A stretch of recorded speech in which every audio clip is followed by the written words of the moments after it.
கர்த்தருக்கு ஸ்தோத்திரம். இன்றைய வேத வசனம் அப்போஸ்தலர் 1. இந்த அதிகாரத்துல முழுக்க அப்போஸ்தலனாகிய பவுல் ரோமாபுரி பட்டணத்துக்கு தேவனுடைய வார்த்தையை எப்படி கொண்டு போறாரு, அங்கே இருக்கிற மக்கள்களை எல்லாம் நலம் பெற, அங்கே இருக்கிற மக்கள்கள் எல்லாம் திரும்பி வருவதற்காக இந்த வார்த்தைகளை எப்படி அவங்களுக்கு யூஸ்ஃபுல்லாக இருக்கும் அப்படிங்கிறது அவ்வளோ பிரயாசப்பட்டு இந்த வார்த்தையை கொண்டு போயிட்டு அங்கே சேர்க்குறாரு. தன்னை எப்படியெல்லாம் தாழ்த்துறாரு பாருங்க. அங்கே இருக்கிற பரிசுத்தவான்கள், வேத பிரியர்கள், இன்னும் இருக்கிற மக்களுக்கு எல்லாம் இந்த வார்த்தை ஒரு யூஸ்ஃபுல்லாக இருக்கும் அப்படிங்கிறதுக்காக அவர் பிரயாசப்படுறாரு. தன்னை எப்படி தாழ்த்துறாரு பாருங்க. முதல் வசனத்தில் இயேசு கிறிஸ்துவின் ஊழியக்காரனும் அப்போஸ்தலனாகும்படி அழைக்கப்பட்டவனும் சுவிசேஷத்திற்காக பிரித்தெடுக்கப்பட்டவனும்னு சொல்லு பவுல் அப்படின்னு எழுதப்பட்டிருக்கு. அதாவது தன்னை இயேசு கிறிஸ்துவனுடைய வேலைக்காரனா, தன்னை ஒரு அடிமையா அறிமுகப்படுத்தி அங்கே அந்த வார்த்தைகள் சொல்லப்பட்டதற்காகவே அவரை பிரித்தெடுக்கப்பட்டது போல அவர் எழுதுகிறார் பாருங்க. அந்த வார்த்தை வசனம் 3வது வசனத்தை பார்ப்போம். பிதாவாகிய தேவனாலும் கர்த்தராகிய இயேசு கிறிஸ்துவனாலும் கிருபையும் சமாதானமும் உண்டாவதாக அப்படின்னு எழுதப்பட்டிருக்கு. அதாவது நாம் ரட்சிக்கப்பட்ட ஒவ்வொருவரும் தேவனுடைய கிருபையினால் தான் ரட்சிக்கப்பட்டோம்.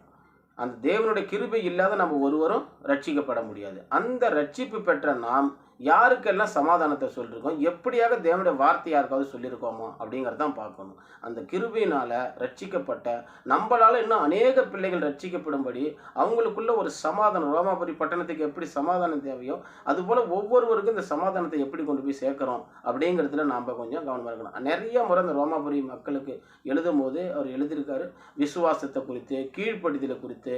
அவர் எப்பெல்லாம் ஜெபம் பண்ணுறாரோ அந்த பட்டணத்தை நினைத்து கொண்டு தான் அவர் ஜெபித்து கொண்டு தான் இருக்கிறார் அப்படிங்கிறத குறித்து நிறைய இந்த வார்த்தையில் எழுதப்பட்டிருக்கு. இதில் ஒரு வார்த்தை, நான் ஒரு முக்கியமான வார்த்தை சொல்கிறேன் பாருங்க.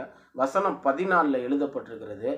கிரேக்கருக்கும் அந்நியர்களுக்கும் நான் கடனாளியாக இருக்கிறேன், ஞானிகளுக்கும் மூடருக்கும். அதாவது கிரேக்கர், அந்நியர், ஞானிகளும் மூடர்களும், படிப்பறிவு இருந்தவன், படிக்காதவன், பணக்காரன், இவங்களுக்கு எல்லாத்தையும் கொண்டு போய்ட்டு தேவனுடைய வார்த்தைகளை சொல்லி அறிவிப்பது நம்மளுடைய வேலையாக இருக்கிறது. நாம் ரட்சிக்கப்பட்ட ஒவ்வொருவரும் நாம் இந்த வார்த்தைகளை கொண்டு போய் சேர்க்கணும். அவர் ஒன்றும் அங்கே ரோமாபுரி பட்டணத்தில் கடனை வாங்கிட்டு கொடுக்காம கடன்காரனாகலைங்க. தேவனுடைய வார்த்தை, ஒரு பட்டணமே பாழா போகுது அப்படின்னாக்கா அந்த பட்டணத்துக்கு நம்ம போய் தேவனுடைய வார்த்தைகளை சொல்லி அங்கே நம்ம புரிய வைக்கல அப்படின்னாக்கா நாம் அவங்களுக்கு கடன்காரன் அப்படின்னு சொல்லப்பட்டிருக்கு.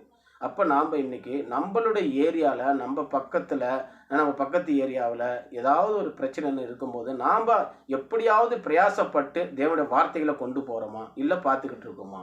அப்போ நாம் இந்த வார்த்தைகளை கொண்டு போய் அவங்கள்ட்ட சேர்க்காத வரைக்கும் அந்த பட்டணத்துக்கு நாம் கடன்காரங்க அப்படின்னு சொல்லப்பட்டிருக்கு. நாம் கடன்காரனாக இல்லாமல் தேவனுடைய வார்த்தைகளை கொண்டு போய்ட்டு சேர்க்கிறவங்களா இருக்கும், பிரயாசப்படுவோம். பவுல் எப்படி பிரயாசப்பட்டு இந்த வார்த்தையை கொண்டு போய் சேர்க்கிறாரோ அதன் போல் நாம் பவுலை மாதிரி ஊழியம் செஞ்சு பல தடைகளை எல்லாம் தாண்டி நம்ம இந்த தேவனுடைய ஊழியத்தை செய்யும்போது கர்த்தர் நம்ம அனைவரையும், ஒவ்வொருவரும் ரட்சிப்புக்குள் இருக்கிற ஒவ்வொருவரையும் ஆசீர்வதிப்பாராக. தொடர்ந்து இந்த வார்த்தைகளை படிப்போம். தேவன் நம் அனைவரையும் ஆசீர்வதிப்பாராக.